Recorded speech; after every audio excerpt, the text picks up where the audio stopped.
Come toward the point number 3, Zakat and Ushur Ordinance.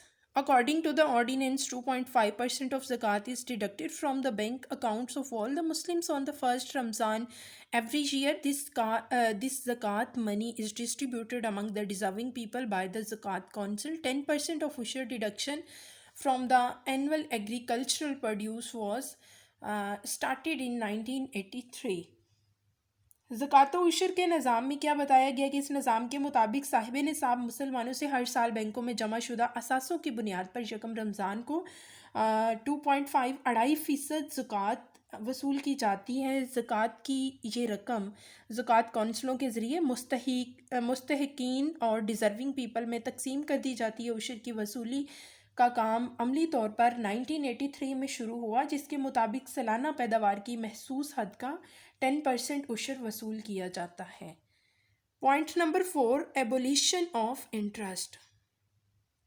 For abolition of interest, accounts were opened on the basis of profit and loss on 1st Jan 1981, and all saving accounts were converted to PLS account from 1st July 1984. Abolition of interest mean सूद का खात्मा. सूद से निजात हासिल करने के लिए यकम जनवरी 1981 से नफ़ा नुकसान की बुनियाद पर खाते खोलते थे या खोले गए, और यकम जुलाई 1984 में फोर से तमाम सेविंग अकाउंट्स को PLS खातों में तब्दील कर दिया गया था. Come toward the point number 5, इस्लामियात and Pakistan studies as compulsory subjects.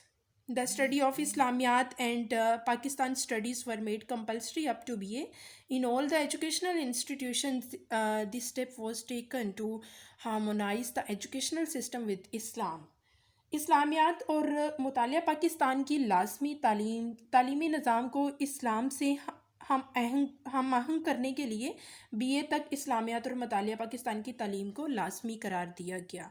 Point number 6, prayer arrangements were made in all educational institutions and government offices for offering of Zohar prayers. Prayer committees were formed to attract the people to prayers.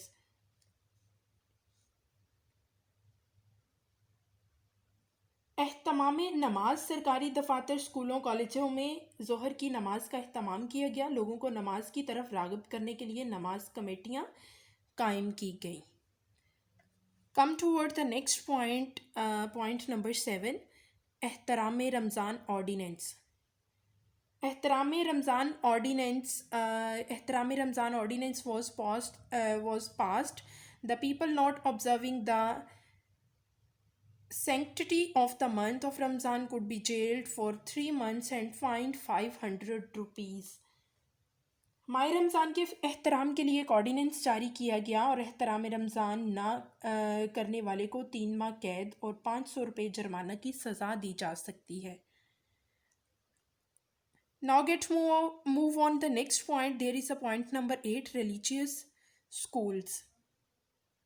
In Zia's time, many religious schools were looked after by the government and they were given annual grants. Their degrees were considered equal to MA.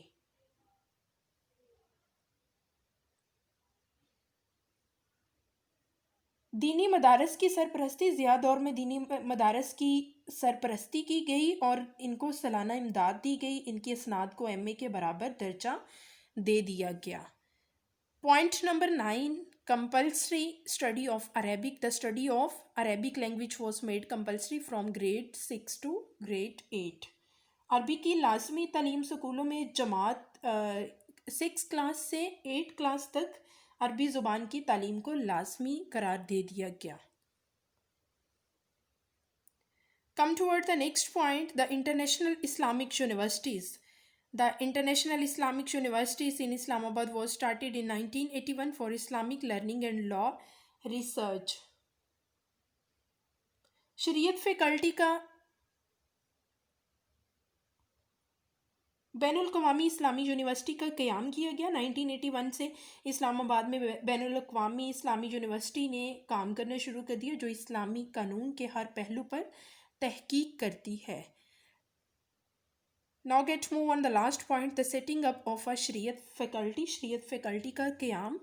A Shariat faculty was set up in Qaid-e-Azam University in Islamabad, which would provide teaching of Hadith, Fiqh and Islamic law. Islamabad की कायद अज़म university में शरीयत faculty कायम की गई, जहाँ कुरान मजीद, सुन्नत नबवी सल्लल्लाहु अलैहि वसल्लम और फ़िक़्ह पर मबनी कानून की तदरीस का बंदोबस्त किया गया. This is all about the Islamization process of Islamization process during 1977 to 88. There are the 11 major aspects of Islamization process during 1977 to 88. Must memorize it.